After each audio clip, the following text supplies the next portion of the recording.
Greetings everyone and welcome. I'm your host Captain Ryan. Today's video I'm playing in the Tier 7 Premium German Armored Destroyer Shiny Horse here in World of Warships.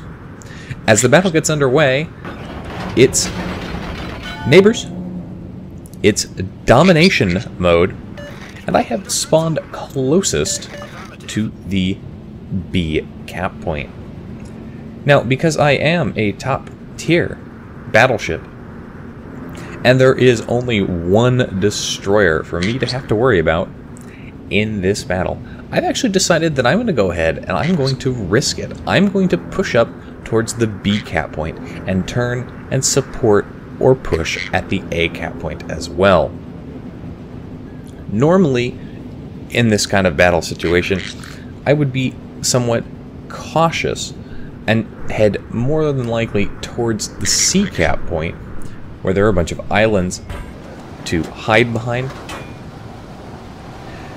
and where a lot of fighting, especially with destroyers, tends to occur.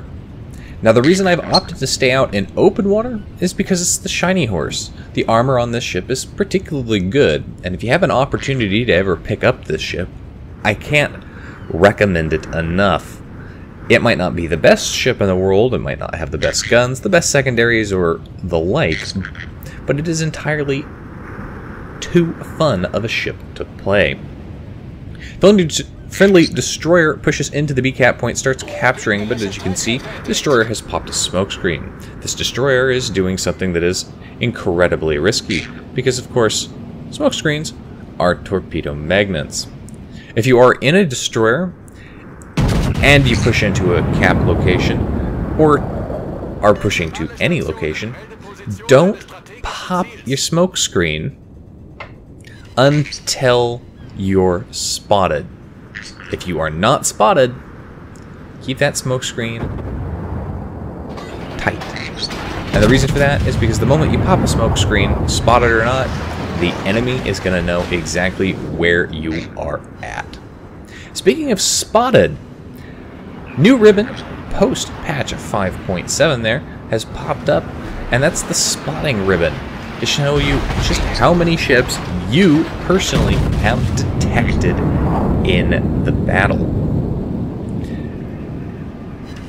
And I think that's a cool idea, because it shows you personally just how many ships you are personally responsible for revealing to the enemy, or revealing to your team.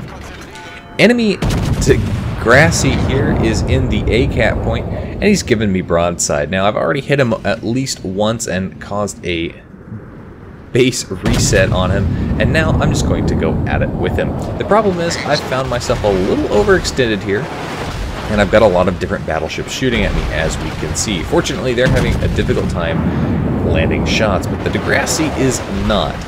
Surprisingly enough, though, the Degrassi is firing armor piercing. Granted, I am giving broadside, and that armor piercing is going to hurt, but not as much as my armor piercing into him.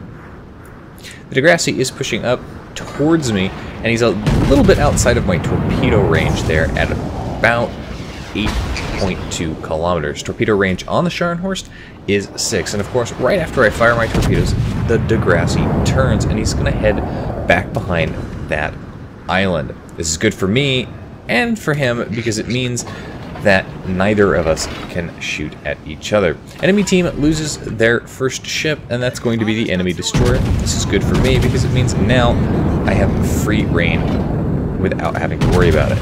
Degrassi turns the opposite direction once more and sails right into one of my torpedoes, securing me my first kill of the game. And I can honestly say that I never, ever get tired of torpedoing ships with the Scharnhorst. I never get tired of doing that, especially if I can do it to a cruiser or a destroyer, something that's fast and maneuverable and probably shouldn't get torpedoed. Enemy team is making a concentrated push towards the A cap point here and towards the C cap point. In fact, they are in the process of capturing the C cap point. My team is actually, surprisingly enough, also doing the same thing. We've got a concentrated push at the A and the C cap points. We've secured the B cap point, which is bad for the enemy team because it means my team is going to continue to gain points. So even if they do manage to kill one of our ships, and they may very well succeed here on this New Orleans as he pushes up into the A cap point, my team holds the definitive points advantage. And even if they do equal it out by killing a destroyer and a cruiser, or even 2 cruisers, or even 2 battleships, I take that back, 3 now, there's no way that we're going to be equal on points. Enemy Mutsu giving me broadside, so I'm going to go ahead and shoot at him. Do manage to connect, not a lot of damage there. New Orleans gets taken out as expected. He pushed up there. Didn't get a lot of support from the other battleships that were behind him, with the exception of me. So now I'm pushing in, and I'm going to take full command of this point. But I do have to be careful because, again, I've got a couple of different ships to deal with. Specifically, I've got a Leon, I've got a Mutsu, and I've got a New York. Now this New York, though, not really going to be that much of a problem. I'm actually significantly more concerned about the Mutsu. And I'm concerned about him because he's got 16-inch guns, and because he technically does have a torpedo launcher on each side of his ship. Granted, it's trash, and he basically has to give me a broadside in order to use it, but he still does have it. And as I close in here, and he closes in, it could be a serious problem. First set of torpedoes look like I am going to hit one, and I do manage to do it. Set him on fire. At the same time, I cause flooding. Secondaries are just blazing away here, and now my damage is really going to start ticking up. Second set of torpedoes out on the opposite side, not going to connect as this Mutsu effectively turns in there. He's taking a lot of hits from everybody around me at this point, and Friendly Destroyer has popped into the A cap point and helped me get the capture assist ribbon. Unfortunately, I did not get the kill on that Mutsu, and I'm a little bit disappointed by that. But at the same time, very dangerous battleship is dead, and the enemy team is down 4 ships to my team's 1. Earn another spotting ribbon here as I spot the enemy Atlanta. At the same time, the enemy York pops back up as well.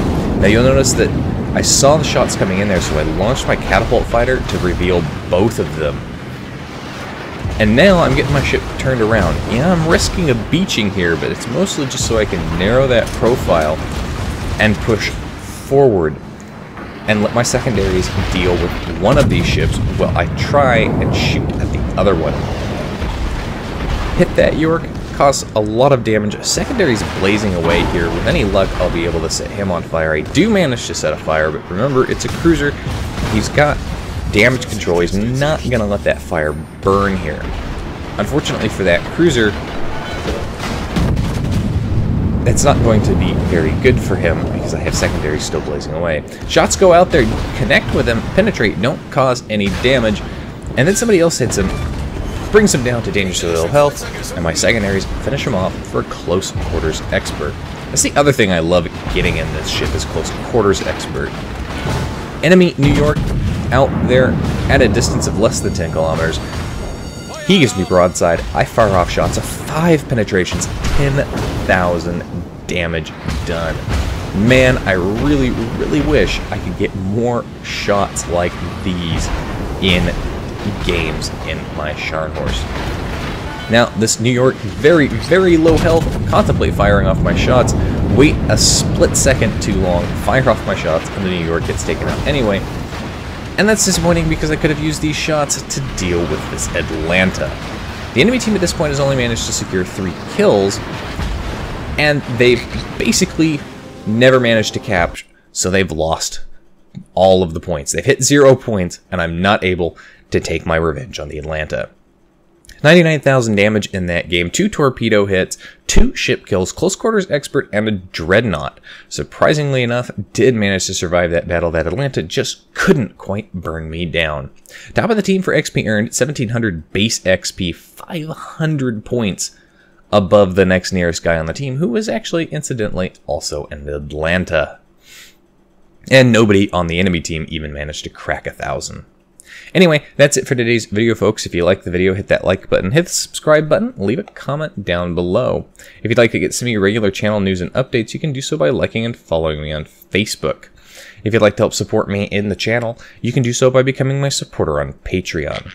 If you've got a replay that you'd like to see featured on my channel, you can send it to my email. And if you'd like to watch me play various games, you can do so by following me on Twitch.